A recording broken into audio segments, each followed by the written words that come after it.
खूनी रविवार की घटना क्या थी? 22 जनवरी 1905 ईस्वी दिन रविवार को फादर गैपोन के नेतृत्व में रूसी क्रांतिकारियों ने एक जुलूस निकाला था। इस जुलूस पर जार के सैनिकों ने गोलियां चलाईं, जिसमें 300 से अधिक क्रांतिकारी घायल हुए तथा 100 से ज़्यादा लोग मारे गए।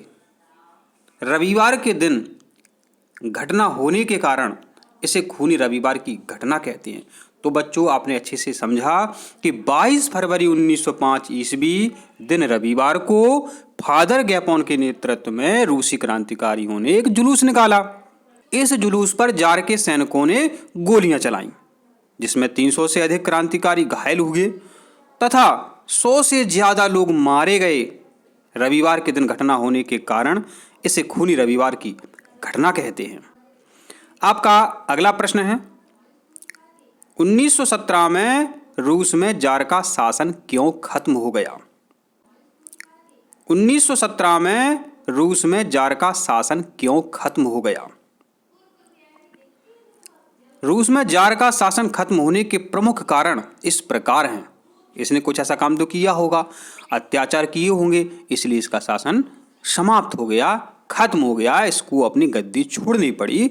इसके कोई दो कारण बताने हैं आपको, तो कैसे लिखेंगे?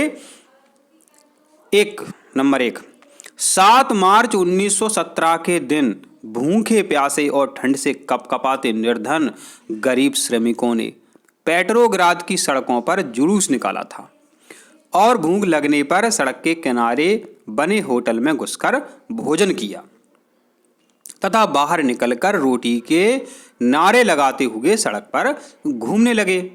जार के अधिकारियों ने सैनिकों को गोली चलाने की आज्ञा दी, परंतु सैनिकों ने नंगे भूखे मजदूरों पर गोली चलाने से इनकार कर दिया।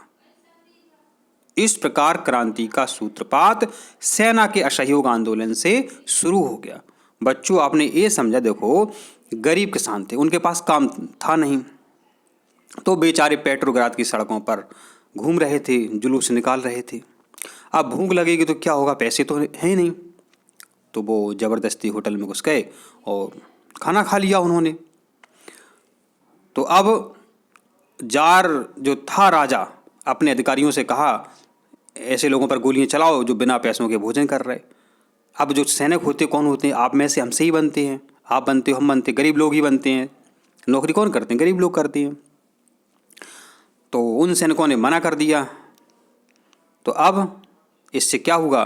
सेना ने असहयोग कर दिया, नहीं हम गोली नहीं चलाएंगे। दूसरा कारण आपको बताना है, दूसरे दिन, माने पहली जो घटना थी 7 मार्च की थी, 7 मार्च की जो घटना है आग की तरह पूरे रूस में और उसके बड़े बड़े शहरों में फैल गई थी। तो दूसरे दिन 8 मार्च 1917 को पेट्रोग्राद नगर के कारखाने में काम करने वाले लगभग 1 लाख श्रमिकों ने हड़ताल कर दी और नारा लगाया, रोटी दो, युद्ध बंद करो, अत्याचारी शासन का अंत हो। जो दूसरा दिन था बच्चों, 8 मार्च का जो दिन था, तो पेट्रोग्राद नगर के कारखाने जो थे उसमें जो काम करने वाले श्रमिक थे, मजदूर थे, कर्मचारी थे, उन सभी ने हड़ताल कर दी और नारा लगाया, रोटी दो, युद्ध बंद करो, अत्याचारी शासन का अंत हो। तो ये आपको अच्छे से याद करना है, कॉपी में लिखना है। इतना ही लिख सकते हैं आप, आगे जो हमने लिखा है वो लिख सकते हैं तो लिख सकते हैं, कोई आवश्यकता नहीं है। इन सब के कारण जार द्वारा मार्च में ही रूस की संसद ड्यूमा को भंग कर दिया। रूस की संसद है उसका नाम क्या है? ड्यूमा। तथा जार के सैनिकों, जो जार के सैनिक थे, तो तथा जार के सैनिक मजदूरों और आंदोलनकारियों से जा मिले। अब राजा के पास कोई चारा नहीं बचा। तो 13 और क्या, अब क्या हुआ? जब सैनिक जा मिले तो क्या हुआ कि 13 मार्च को रूस की राजधानी पर मजदूरों ने अधिकार कर लिया। अब राजा के पास कुछ विकल्प नहीं था, कहां तक सैनिक साथ देते उसका, अत्याचारी का, जिसके कारण जार ने 15 मार्च को अपना सिंहासन त्याग दिया और इस प्रकार रूस में जार का शासन समाप्त हो गया। तो ये अति महत्वपूर्ण प्रश्न है, कॉपी में लिखें, अच्छे से याद करें। अब आपका अगला प्रश्न है, बोल्शेविकों ने अक्टूबर क्रांति के फौरन बाद कौन से प्रमुख परिवर्तन किए? पेपर में 2 नंबर का भी आता है, 3 नंबर का भी आता है, ठीक है, 4 नंबर का भी आ सकता है। तो आपको कोई भी 4 पॉइंट याद करने हैं। बोल्शेविकों ने अक्टूबर क्रांति के बाद फौरन निम्न परिवर्तन किए। नंबर 1, बोल्शेविक निजी संपत्ति की व्यवस्था के खिलाफ थे, इसलिए ज्यादातर उद्योगों और बैंकों का 1917 में राष्ट्रीयकरण कर दिया। माने एक चीज जो थी सरकारी कर दी, और जब सरकारी कोई भर्ती होगी उसमें तो सभी लोग उसमें जा सकते हैं। तो क्या किया?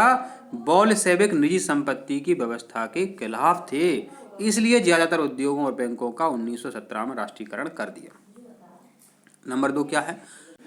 बोल्शेविकों ने जमीन को सामाजिक संपत्ति घोषित कर दिया और किसानों को सामंतों की जमीन पर कब्जा करने की खुली छूट दे दी।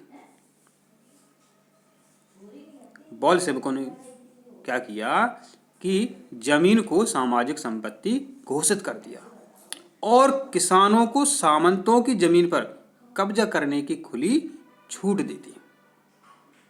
तीसरा आपका क्या नंबर है?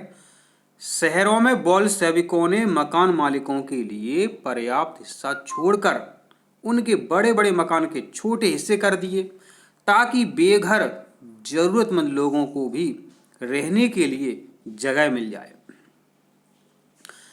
क्या लिखना है आपको कि शहरों में बोल्शेविकों ने मकान मालिकों के लिए पर्याप्त हिस्सा छोड़कर उनके बड़े मकान के छोटे हिस्से कर दिए, ताकि बेघर जरूरतमंद लोगों को भी रहने के लिए जगह मिल जाए। आपको चौथा पॉइंट क्या लिख सकते हैं? क्या लिखना है?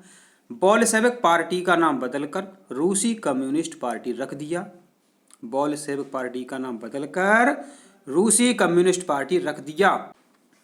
आपका 5वां नंबर क्या है? बोल्शेविकों ने नवंबर 1917 में संविधान सभा के लिए चुनाव कराए, लेकिन उन्हें इन चुनावों में सफलता नहीं मिली। बोल्शेविकों ने नवंबर 1917 में संविधान सभा के लिए चुनाव कराए, लेकिन उन्हें इन चुनाव में सफलता नहीं मिली। अब है रूसी क्रांति के कोई 2 प्रभाव लिखिए। रूसी क्रांति के प्रमुख प्रभाव निम्न हैं। बोल्शेविकों ने उपनिवेश के लोगों को स्वतंत्रता के लिए युद्ध करने की प्रेरणा दी। पूंजीवादी तथा सामंती व्यवस्था का अंत हो गया। तो रूसी क्रांति के 2 प्रभाव आपको क्या लिखने हैं? बोल्शेविकों ने उपनिवेश के लोगों को स्वतंत्रता के लिए युद्ध करने की प्रेरणा दी। पूंजीवादी तथा सामंती व्यवस्था का अंत हो गया। ये 2 प्रभाव हुए रूसी क्रांति के बाद, जो 1917 में क्रांति हुई थी। उदारवादी लोग कौन थे? यूरोप के ऐसे लोगों का समूह जो समाज में बदलाव की सोच रखता था, उदारवादी लोग कहलाते थे। यूरोप के ऐसे लोगों का समूह जो समाज में बदलाव की सोच रखता था, उदारवादी कहलाते थे। रेडिकल से क्या तात्पर्य है? रेडिकल, इन्हें आमूल परिवर्तनवादी भी कहा जाता था। इन्हें क्या कहा जाता था? आमूल परिवर्तनवादी। रेडिकल समूह के लोग समाज में मौलिक परिवर्तन लाना चाहते थे।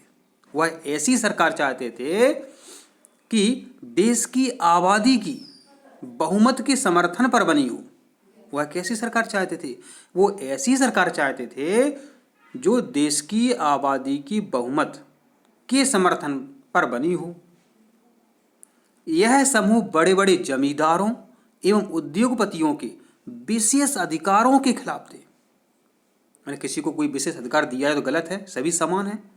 तो जो रेडिकल समूह है, बड़े बड़े जमींदारों एवं उद्योगपतियों के विशेष अधिकारों के खिलाफ थे। आपका अगला प्रश्न है कि 1905 के पहले रूस के आर्थिक हालात कैसे थे? तो 1905 के पहले रूस का समाज 2 भागों में बटा था।